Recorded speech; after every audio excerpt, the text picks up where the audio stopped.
은혜 없이는 살 수 없네, 주님 없이는 살 수 없네. 나는 은혜 없이는 살 수 없네 하면 자꾸 이용래 집사만 생각이 나요.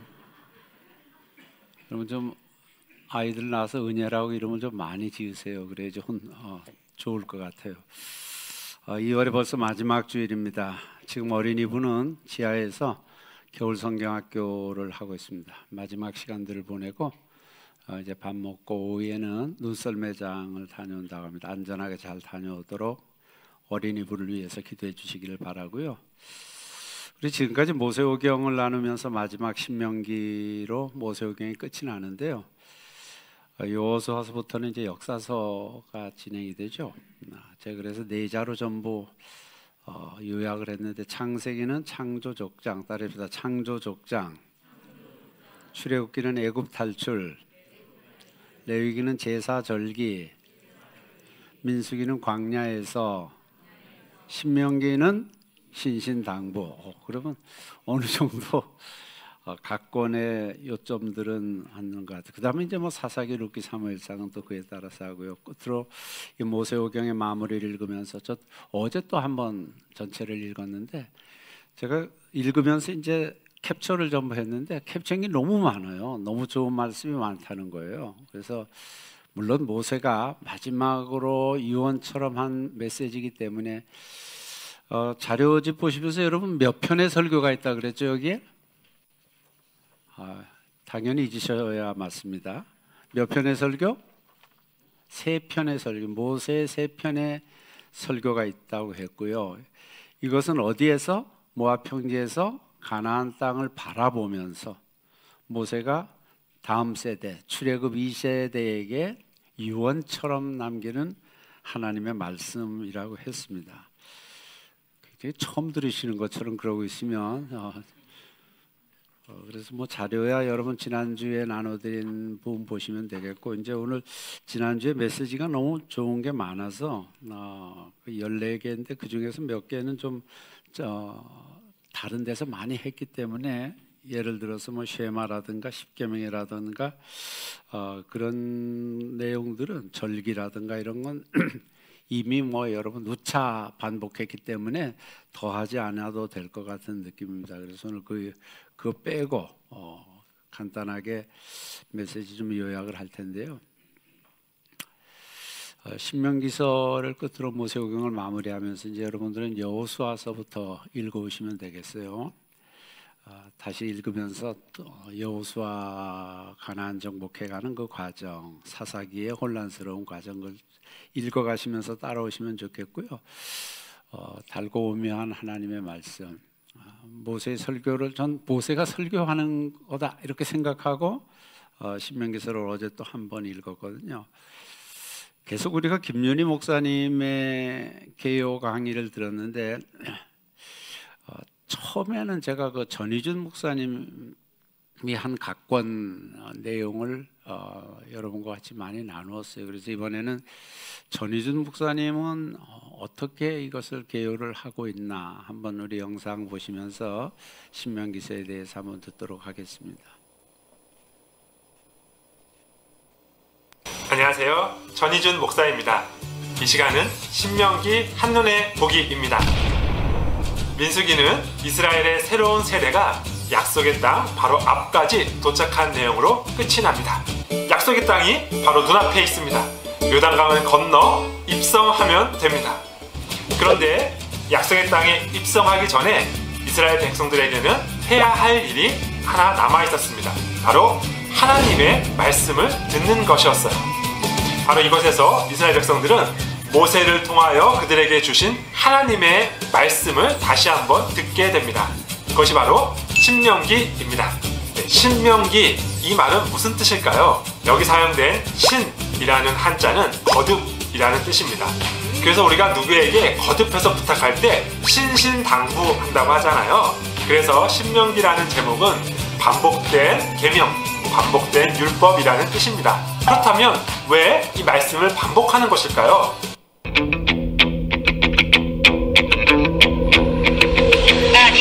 왜냐하면 이 말씀을 직접 들었던 출애굽 첫 세대는 모두 광야에서 죽었기 때문입니다. 이 새로운 세대는 엄마 아빠를 통하여 말씀을 들었겠지만 이제 이들이 성인이 되었기 때문에 다시 한번 직접 말씀을 들어야 할 필요가 있었던 것이지요. 약속의 땅 입성을 앞두고 있으니까요. 신명기는 율법 설교이기 때문에 계명과 규칙이 많아요.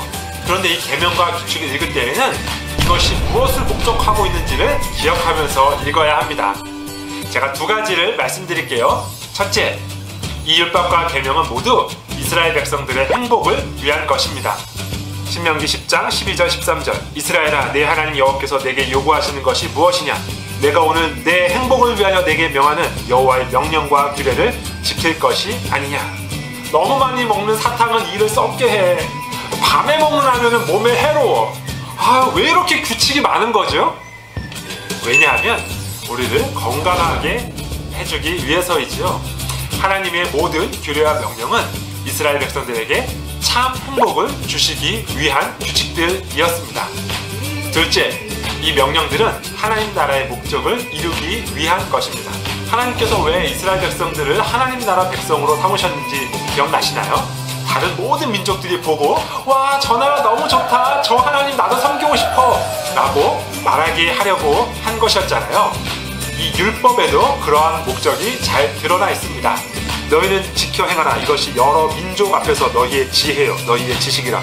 그들이 이 모든 규례를 듣고 이르기를 이 큰 나라 사람은 과연 지혜와 지식이 있는 백성이로다 하리라. 신명기 말씀대로만 이스라엘 백성들이 행하면 다른 모든 민족이 이렇게 말하게 될 거예요. 과연 지혜와 지식이 있는 백성이로구나. 과연 이스라엘 백성들은 말씀을 지켜 참 행복을 얻게 되었을까요? 과연 이스라엘 백성들은 말씀을 잘 지켜 다른 모든 나라들로부터 감탄을 듣게 되었을까요? 이 이야기들은 좀 더 뒤에 밝혀집니다. 우선 이 새로운 세대가 하나님의 설교를 다 들었으니 이제 약속의 땅으로 들어가야 되겠죠. 다음 이야기는 여호수아로 이어집니다. 우리 목사님 머리가 참 길어서 멋있더라고요. 제가 볼 때마다 머리가 참 기시네 그런 생각을 했는데 오늘 1장에서 바로 처음에 나오는 것이 리더십을 세우는 이야기입니다. 지도자를 세워서 모세 혼자 지던 짐을 나눠지고 이제 후세대에게 나눠주기 위해서 리더십을 세우는 이야기가 제일 처음에 나와요.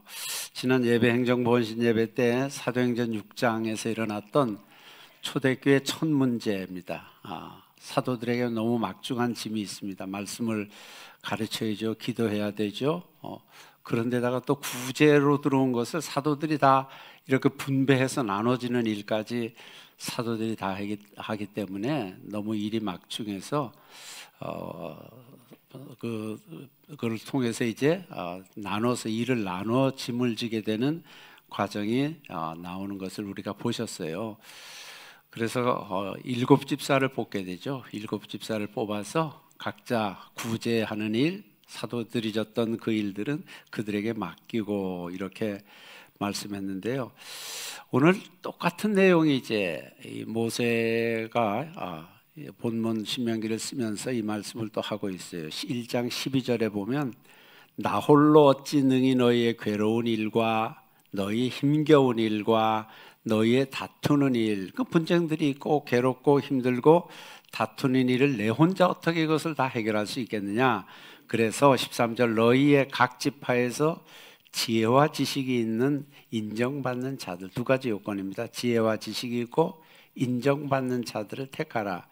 내가 그들을 세워 너희 수령을 삼으리라. 이렇게 말씀하고 있습니다. 그래서 막중한 모세도 그 임무를 혼자 지기 너무 무겁고 또 잘하기도 쉽지 않습니다. 그래서 지도자들을 세워서 나누게 됩니다. 그래서 각 지파의 수령 중에 어떤 사람들이라 그랬죠? 지혜가 있고 또 뭐가 있고? 지식이 있는 사람들. 지혜와 지식은 좀 다르죠. 그래서 그리고 백성에게 어떤 사람들?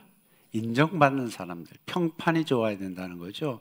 모든 사람들이 저 사람은 지도자가 될 만해, 그렇게 인정받는 사람들을 조건으로 합니다. 그것은 초대교회 일꾼들을 뽑을 때도 거의 비슷한 기준으로 뽑았던 것을 우리가 알고 있어요. 그래서 백성들도 동의를 하고 그래서 1000부장, 100부장, 50부장, 10부장까지 각 조장을 뽑죠. 우리 어린이 교회 학교도 제가 하는 거 보니까 조를 나누더라고요. 조를 나눠서 1조, 2조, 3조, 4조 나눈 곳에 이제 대표 어린이를 조장이라고 말해요. 똑같은 방법으로 10부장, 50, 100부장, 1000부장 이렇게 조직을 세우면서 사람을 뽑습니다. 그래서 리더십이 세워져 있고 그 리더십을 통해서 모세가 지었던 짐을 나눠지게 되는 것을 보게 됩니다. 우리 청소년부나 모든 기관도 마찬가지입니다. 회장, 부회장, 총무, 서기, 회계, 각 부장 뭐 이렇게 나눠져 있는 것이 보편적인 교회 기관들의 조직인 것을 알게 돼요. 그래서 일을 나눠지는 거죠.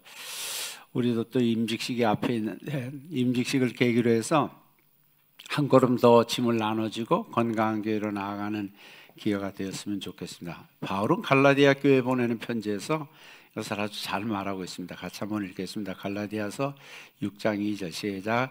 너희가 짐을 서로 지라 그리하여 법을 짐을 서로 지라 나눠서 지라. 너무 과중되게 우리 너무 많은 힘이 한 사람에게 쏠려서 그리스도 일이 잘 되지 않는 것, 많은 부하가 걸린다 그러죠. 그런 것 아니라 서로 나눠서 짐을 지면 가볍죠. 그리고 완전하게 할 수 있기 때문에 그래서 그리스도의 법을 성취하라 라고 말하고 있습니다. 한 사람이 일할 수 있는 일에는 한계가 있습니다. 아무리 능력 있는 모세라고 할지라도 말입니다. 그래서 모세는 그것을 너무 잘 알았고 그래서 나눠지자고 신명기 1장에서 말하고 있습니다. 그 다음에 두 번째는요, 모세의 사명입니다. 제가 여기까지 모세의 사명이다. 가나안 요단 땅을 바라보면서 정말 가나안 땅을 바라보면서 요단강가에서 마지막 메시지를 전한 여기까지 신명기의 말씀을 선포하는 데까지가 모세에게 주신 사명이라는 거예요. 제가 종종 그 장례식을 할 때 이 말씀을 자주 드립니다. 우리의 생애는 여기까지. 길고 짧은 것은 그렇게 중요하지 않아요. 어떤 분들은 50, 어떤 분들은 60, 어떤 분들은 70, 80 오래 사는 분도 있습니다만은 하나님이 우리의 생애에 한계가 있을 거 아니에요. 여기까지. 그래서 미련 없이 하나님이 여기까지라 그러면 미련 없이 이제 하나님 앞에 가는 거죠. 그래서 모세가 이렇게 말합니다. 3장 25절에 보면 하나님 나도 구하옵나니 요단 저쪽에 있는 아름다운 땅, 가나안 땅이죠. 아름다운 산과 레바논, 블레셋 지역이 주로 장악하고 있었던 그 레바논 바닷가입니다. 그것을 보게 하옵소서 하나님께 기도해요. 그랬더니 여호와께서 뭐라 그럽니까? 26절에 보면 여호와께서 너희 때문에 내게 진노하사 내 말을 듣지 아니하시고 내게 이르시기를 그만해도 족하다. 따라합시다. 그만해도 족하다. 하나님이 그러시는 거예요. 그만해도 좋게. 너 여기까지 한 것이면 충분해. 너에게 준 일생의 몫을 네가 다 살은 거야. 그래서 하나님이 아주 못을 박아. 이 일로 다시 내게 말하지 말아라. 하나님이 이미 무리바 반석에서 두 번 쳐서 하나님의 명령을 어길 때 그때 말씀하신 것이고 더 이상 그래서 하나님이 얼마나 어미하시고 참 무서우신 분인지 알 수 없어요. 그래서 모세는 아쉬움이 있습니다. 한 발짝이라도 가나안 땅에 발을 들여놓고 싶은 마음이 있어요. 요단강을 건너가기만 하면 돼요. 말씀드렸지만 요단강이 그렇게 물이 많이 흐르는 강도 아니에요. 우리 이런 시내보다도 더 얇죠. 그러니까 쉽게 건너갈 수 있습니다. 근데 그 길을 건너가지 못하고 비스가산에서 별세해야 되는, 죽음을 맞이해야 되는 모세이기 때문에 건너가게 하옵소서 이렇게 기도했지만 우리가 사람이기 때문에 그렇게 기도할 수 있죠. 모세도 그렇지만 하나님께서는 그걸 들어주지 않으세요. 아마 제가 하나님이라면 너 정말 수고 많이 했어. 충성했고 신실했고 너무나 백성을 인도하면서 많은 일을 했기 때문에 내가 반석 2번 친 것 때문에 이러겠니 하면서 좀 해줄 것 같은 마음이 있어요. 그러나 하나님은 신실하신 분입니다. 그분은 약속하신 것을 반드시 이루시는 분이에요. 그래서 그것을 이룹니다. 민수기서에 그 말씀이 잘 나와 있죠. 제가 세 번역으로 한번 읽어드리겠습니다. 하나님은 사람이 아니시다. 거짓말을 하지 아니하신다. 사람의 아들이 아니시니 변덕을 부리지도 아니해. 그럼 사람들은 여기 거짓말도 하고 또 변덕도 부리고 그런다는 거죠. 어찌 말씀하신 대로 하지 아니하시랴. 어찌 약속하신 것을 이루지 아니하시랴. 하나님은 약속을 반드시 이루는 신실하신 분이시라는 겁니다. 그러면서 들어갈 사람 두 사람은 누구죠? 가나안 땅에 갈 수 있는 사람은 출애굽 1세대 가운데 여호수아와 갈렙 두 사람에 대해서는 분명히 또 말씀을 하셨어요. 1장 36절에 보면 오직 여본네의 아들 갈렙은 온전히 여호와께 순종하였은즉. 아주 굉장히 부러워요. 온전히 100% 순종했다는 거죠. 그는 그것을 볼 것이요 그가 밟은 땅을 내가 그와 그의 자손에게 주리라. 또 38절에서는 내 앞에 서 있는 눈의 아들 누구요? 여호수아는 그리로 들어갈. 이 두 사람은 하나님이 허락을 하세요. 너는 그를 담대하게 하라. 그가 이스라엘에게 그 땅의 기업을 차지하게 하리라. 온전히 순종했던 갈렙과 여호수아 두 사람만이 200만 되는 출애굽 1세대 가운데서 유일하게 가나안 땅을 밟는 그런 축복을 누리게 됩니다. 제가 잘 부르던 하스데반 목사님의 찬양 있죠. 너 어디 가든지 순종하라. 너 어디 있든지 충성하라. 주 너의 하나님 왕 되신 주 영원히 주님을 찬양하라. 너 어디 있든지 어디 가든지 순종하라. 순종이 우리가 하나님 앞에 드려야 될 아름다운 제사죠. 그리고 중요한 것은 하나님이 각자에게 부여하신 사명이 있다는 겁니다. 모세는 모세대로, 여호수아는 여호수아대로. 여러분 요한복음 21장에 보면 이런 내용이 나옵니다. 베드로는 곧 그가 순교당할 것을 말씀하세요. 원치 않는 곳으로 너를 끌고 가리라 이렇게 말씀하시는데 베드로가 가만히 보니까 요한에 대해서는 그렇게 하지 않는 거예요. 요한도 뭐 같은 수제자였기 때문에 요한도 자기만 그렇게 뭐 일찍 순교당하는 게 뭐 좋겠어요. 그래서 하나님 앞에 묻습니다. 예수님께 묻죠. 그럼 얘는 어때요? 하면서 요한을 말합니다. 그랬더니 예수님께서 뭐라고 말씀하신 줄 아십니까? 내가 올 때까지 그를 머물게 할지라도 예수님이 다시 올 때까지 머물게 할지라도 내게 무슨 상관이냐? 너는 나를 따르라. 이렇게 말씀하세요. 너 상관할 거 없어. 요한은 요한대로의 삶이 있는 거고 베드로는 베드로 나름대로의 삶이 있다는 겁니다. 각자의 사명이 다르다는 것을 말씀하시고 있습니다. 여러분 세상의 모든 사람들 또 세상의 모든 피조물들은 저마다의 존재 목적과 사명이 있다는 겁니다. 그래서 베드로의 죽음을 이렇게 예고하시잖아요. 21절에 보면 예수께서 이르시되 내가 올 때까지 그를 머물게 할지라도 내게 무슨 상관이냐 하면서 그의 순교를 이야기하십니다. 우리 모두 마찬가지입니다. 각자의 사명이 있고요. 각자의 인생의 길이가 있습니다. 어떤 사람은 오래 살고 어떤 사람은 좀 짧게 살고 그것은 그렇게 중요한 것이 아니에요. 그렇게 우리에게는 매우 중요한 것이지만 하나님께서는 30년 사나 50년 사나 100년을 사나 그 자체가 중요한 것은 아닙니다. 다른 사람과 비교할 필요가 없다는 겁니다. 고유한 사명, 고유한 책임이 우리에게 있다는 것을 말씀하십니다. 제가 아까 말씀드린 대로 3번, 4번, 9번은 왜냐하면 10계명은 월상 예배에서 나누게 될 거고요. 돌아오는 토요일 날 또 10계명의 두 번째 계명을 나누게 될 겁니다. 쉐마는 온 세대 예배에서 누차 말씀드렸던 얘기고요. 절기는 레위기에서 거듭해서 말씀 나눴던 것이기 때문에 그 부분은 지나가고요. 바로 5번 광야를 기억하라. 따릅시다. 광야를 기억하라. 광야에 대해서도 몇 시간 나눴습니다만 하나님께서 광야를 말씀하십니다. 왜? 광야에서 너무 하나님이 흡족하셨기 때문에 그럴 거예요. 8장 1절에 이렇게 말합니다. 내가 오늘 명하는 모든 명령을 너희는 지켜 행하라. 그리하면 너희가 살고 번성하고 여호와께서 너희 조상들에게 맹세하신 땅에 들어가서 그것을 차지하리. 2절은 같이 읽겠습니다. 시작. 내 하나님 여호와께서 이 40년 동안에 내게 광야길을 걷게 하신 것을 기억하라. 40년 동안 광야길을 걷게 하신 것을 기억하라. 왜? 그 다음부터 나와요. 이는 너를 낮추신다는 거예요. 겸손하게 너를 시험하사 내 마음이 어떠한지 명령을 지키는지 아니 지키는지 알려하려 하심이라. 그렇게 하시는 것은 너도 알지 못하면 내 조상들도 알지 못하던 만나까지 먹지 않았느냐. 그것은 사람이 떡으로만 사는 것이 아니요 여호와의 입에서 나오는 모든 말씀으로 사는 줄을 내가 알리게 하려 하심이라. 그러면서 이 40년 동안에 내 의복에 헤어지지 아니하였고 내 발이 부르트지 아니.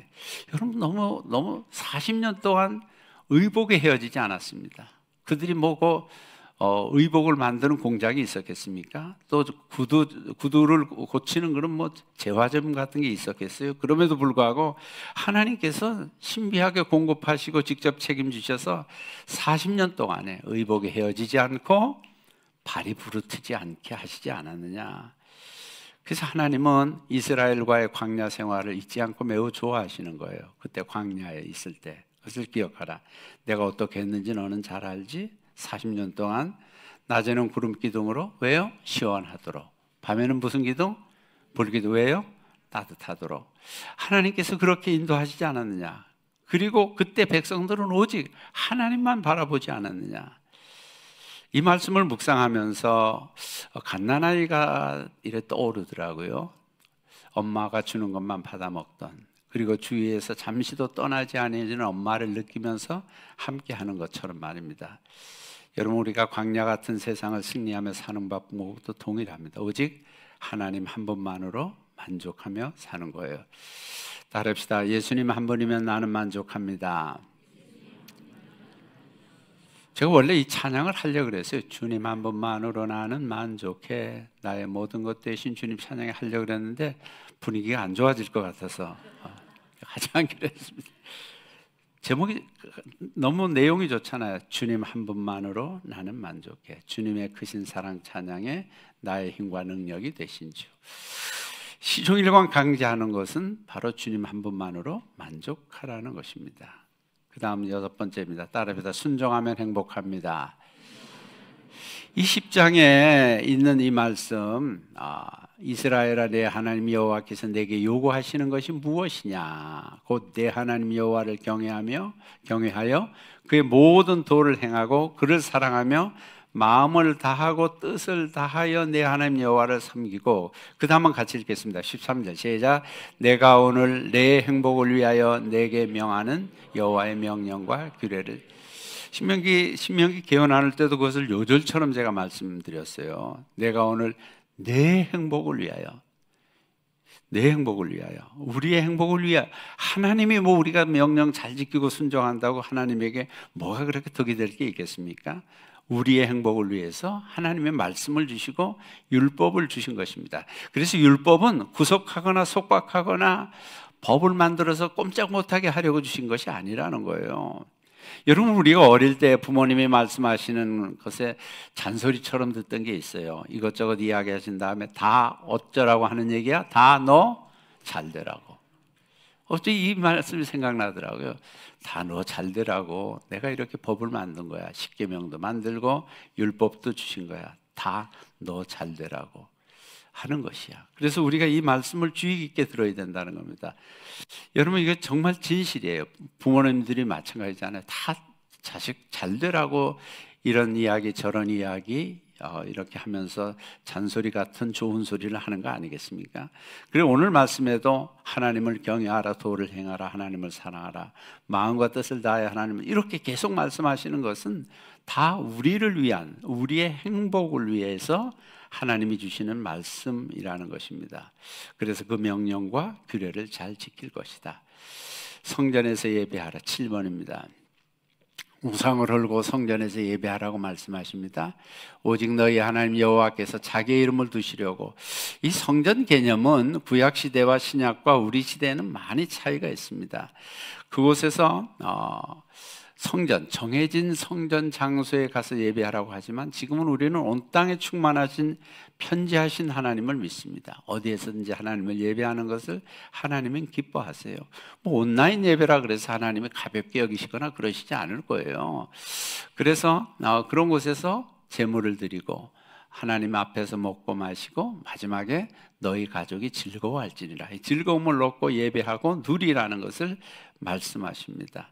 어느 곳에서든지 예배자로 살라는 것, 그리고 제물을 드리고, 제물 드리는 것도 6절에 구체적으로 나옵니다. 너희의 번제와 너희의 제물과 너희의 11조와 너희 손의 거제와 너희의 서원제와 낙헌 예물과 너희 소와 양과, 이렇게 구체적으로 지목해서 말씀을 해주십니다. 그렇게 드리면서 하나님을 예배하라고 하십니다. 근데 제가 보니까 그게 굉장히 반복이 돼 있어요. 그렇게 안 하셔도 될 텐데 6절에 보면 너희의 번제와 너희의 제물과 너희의 11조와 너희 손의 거제와 너희의 서원제와, 이렇게 반복하면서 하고 있는 것은 굉장히 강조하고 있는 것 아니겠습니까? 그걸 반복하심으로 각자가 책임성 있게 하나님 앞에 예배하고 제사하라는 것을 말씀하시고 계십니다. 그 다음에 14장에서는요 성속의 구별에 대해서 나와 있습니다. 속의 구별, 성스러운 것과 속된 것, 어떤 것이 거룩한 것이며 어떤 것이 속된 것인지를 규정해 놓으세요. 14장에 보면 이렇게 나옵니다. 음식에 있어서 너는 가증한 것은 무엇이든지 먹지 말라. 4절 너희가 먹을 만한 짐승을 이러하니 곧 소와 양과 염소와, 또 12절에는 이런 것은 먹지 못할지니 곧 독수리와 솔개와 물수리야. 물론 이 부분들은 지금 우리의 문화와는 상당히 차이가 있습니다. 대부분 제사 지내는 것들, 우상 숭배하는 그런 제물들, 그런 것과는 하나님께서 기뻐하지 않으신다는 거죠. 그들이 신처럼 섬기는 그런 것도 하나님께서 기뻐하지 않으신다는 겁니다. 그래서 우리가 아마 지금 그것을 그대로 지켜야 할 필요는 없습니다만은 어떤 것이 거룩한 것이고 어떤 것이 하나님 앞에서 속된 것인지를 우리가 하려는 겁니다.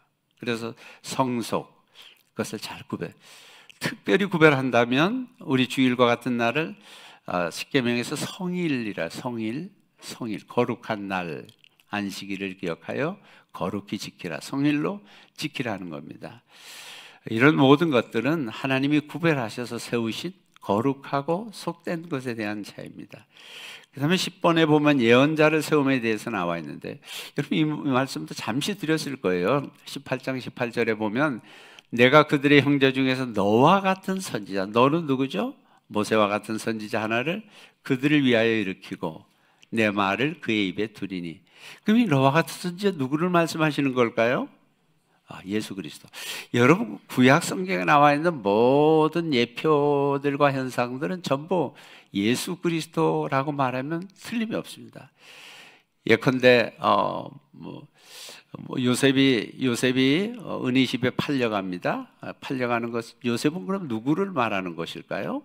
예수 그리스도 상징하는 거예요. 또 하나님께서 모리아산에서 이삭을 드립니다. 이삭은 누구를 상징하는 것일까요? 전부 예수 그리스도 하면 정답이 될 수 있어요.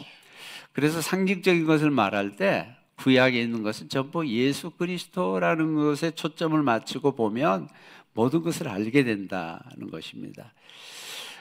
또한 가나안 땅에 들어가면 그들의 물랑하는 성윤리를 아시기 때문에 성도덕과 성윤리에 대해서 말씀하십니다. 따라합시다. 성은 성스럽게. 앞에 있는 성은 남성 여성하는 성의 구별이고 뒤에 성은 어떤 거요? 거룩한. 성은 성스럽게 하나님 앞에 구별되게 드리라는 거예요. 그것에 대해서도 구체적으로 22장에서 말씀하시는데, 어떤 남자가 유부나와 동침한 것이 드러나거든 그 동침한 남자와 그 여자를 둘 다 죽여. 아주 이런 부분에 있어 단호하십니다. 이스라엘 중에 악을 해할지니라. 하나님이 그렇게, 그래서 예수님 안 믿는 사람들이 왜 그렇게 많이 죽이냐, 구약 성경에서는 무조건 죽이라고 그러거든요. 부모님 말씀에 순종하지 않는 아들은 어떻게 하라 그러죠? 죽이라 그래요. 여러분 그럼 자녀들이 남아나겠습니까? 다 죽이라 그래요. 그래서 이 성윤리도 얼만큼 하나님이 중요하게 다루시는지를 보는 거예요. 23절에도 보면 이렇게 나옵니다. 처녀인 여자가 남자와 약혼한 후에, 여자가 남자와 약혼한 후에 어떤 남자가 그를 성읍 중에서 만나 동침하면 너희는 그들을 둘 다 성읍문으로 끌어내고 그들을 돌로 쳐 죽일 것이네. 그런 것도 일종의 간음이 되기 때문에 돌로 쳐 죽인다는 겁니다. 여러분 지금은 성윤리가 많이 무너진 시대 아닙니까? 그러나 하나님은 성은 거룩하게 성스럽고 구별돼야 된다는 것을 말씀하십니다. 그래서 그 상징적인 의미로 여자는 남자의 의복을 입지 말 것이요 남자는 여자의 의복을 입지 말 것이라. 뭐 지금 이게 구별이 안 돼 있는 것 많이 있잖아요. 이렇게 하는 자는 내 하나님 여호와께 가증한 것이니라. 그러니까 그것은 성에 대한 구별. 여러분 뭐 우리나라는 그렇지 않습니다만 외국의 화장실 같은 데 가면 남성, 여성 중간에 누가 갈 수 있는 데가 있어요? 동성애 하는 사람들, 그런 데 하는 사람들, 게이들, 그들이 갈 수 있는 화장실이 별도로 준비되어 있기도 합니다. 그러니까 얼마나 문란한 시대에 살고 있는지 몰라요. 그래도 하나님이 주신 축복의 성은 성스럽게 지켜가야 된다는 겁니다. 그 다음에 12번에는 26절에 뭐 이건 11조 이야기, 그런 이야기 뭐 충분히 잘 아실 거고요. 그 다음에 신명기 28장 하면 우리가 흔히 축복의 장이라고 알고 있습니다. 그래서 또 한 번 읽어봤는데 그 성도들이 제일 좋아하는 말씀일 수 있습니다. 근데 축복은 그냥 주시는 축복이 아니라 순종할 때 주시는 축복을 이야기합니다. 28장 1절에 보면 내가 내 하나님 여호와의 말씀을 삼가 듣고 내가 오늘 내게 명령하는 그의 모든 명령을 지켜 행하면 이렇게 나옵니다. 내 하나님 여호와께서 너를 세계 모든 민족 위에 뛰어나게 하실 것이라. 내가 내 하나님 여호와의 말씀을 청종하면 이 모든 복이 내게 임하며 내게 이르리니. 성읍에서도 복을 받고 들에서도 복 받는 얘기 쭉 나오고 있습니다. 이 전제되어 있는 것처럼 하나님의 말씀을 듣고 순종하는 자에게 주시는 복이 신명기 28장에 나와 있습니다. 그래서 더 정확히 하기 위해서 28장에는 순종하지 않는 자에게 주어지는 화나 벌도 겸하여 말씀하시고 계시다는 것을 보게 됩니다. 누차 말씀드렸지만 그 다음에 이제 모세가 죽으면 후계자가 서야 될 거 아니에요. 그래서 바통 터치라는 말 전해드렸는데 31장 23절에 보면 여호와께서 또 눈의 아들 여호수아에게 명령하여 이르시되 너는 이스라엘 자손들을 인도하여 내가 그들에게 맹세한 땅으로 들어가게 하느니 강하고 담대한 눈의 아들 여호수아를 불러서 모세는 그에게 강하고 담대하라 내가 너와 함께 하리라는 하나님의 말씀을 주십니다. 여러분 인생은 릴레이 경기입니다. 내가 이 세상에 와서 나는 천상천하 유아독존 나 혼자 살다가 나 혼자 죽으면 끝 아니라는 거예요. 나만 살다가 나만 죽는 것이 아니라 다 삶은 연결되어 있다는 겁니다. 특별히 릴레이 경기예요. 여러분들이 살던 삶을 자녀손들이 살게 되고 우리가 살던 삶을 후손들이 살게 되고 우리는 누군가에게 영향을 미치고 그래서 우리가 그에게 영향력 있는 삶을 살아야 될 필요가 있다는 겁니다. 교회도 그렇고 가정도 그렇습니다. 나라도 그렇습니다. 다 영향력 있는 삶을 잘 미치고 그래서 후계 구도를 잘 세우라는 거죠. 모세는 자료에서 나오는 것처럼 여호수아를 일찍부터 봐왔습니다. 그리고 그를 지도자로 세우도록 훈련시켰어요.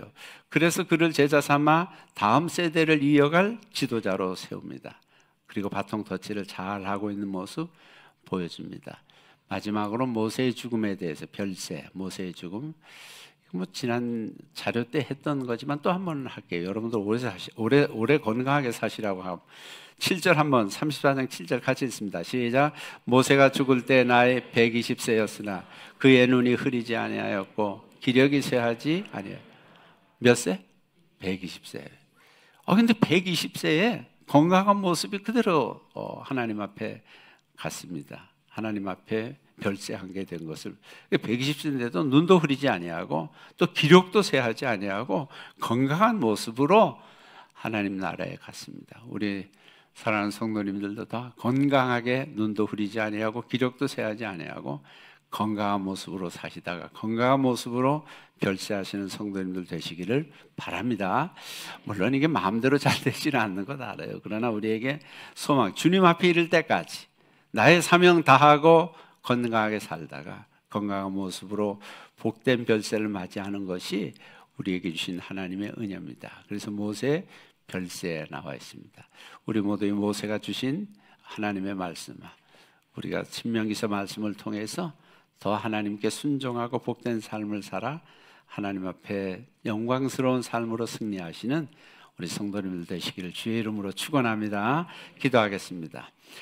하나님 감사합니다. 우리 신명기서에 있는 교훈들을 간단하지만 좀 스케치했습니다. 이를 통해서 하나님께서 모세를 통해서 우리에게 주고 싶으셨던 말씀들을 우리가 기억하게 하시고 우리가 이것을 읽고 신신당부하던 그 모세의 말씀이 우리 삶으로 구현될 수 있도록 인도해 주시기만을 간절히 빌고 원합니다. 말씀이 살아 움직이는 우리 성도들, 우리 나눔교회 되도록 축복해 주시옵소서.